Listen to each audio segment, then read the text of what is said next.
করার জন্য প্রস্তাব তুলে ধরছি।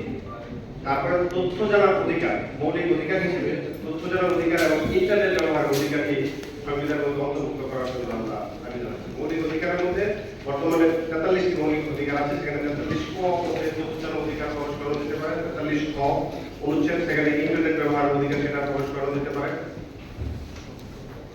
তারপর গণমাধ্যম এবং সাংবাদিকদের নিরাপত্তা নিশ্চিত করার জন্য বেশ কিছু পদক্ষেপ প্রয়োজন হতে পারে। সেখানে গণমাধ্যম কমিশন অলরেডি সুপারিশ করেছেন বেশ কিছু আইন এবং আইনের ধারা এগুলো বাতিল করার জন্য। এর মধ্যে অন্যতম হচ্ছে ডিজিটাল সিকিউরিটি অ্যাক্ট, ইতিমধ্যে সেটা বাতিলের সরকার পদক্ষেপ নিয়েছে। সেই সাথে অফিসিয়াল সিক্রেসি অ্যাক্ট যেটা আছে সেটারও একটা সংশোধন প্রয়োজন।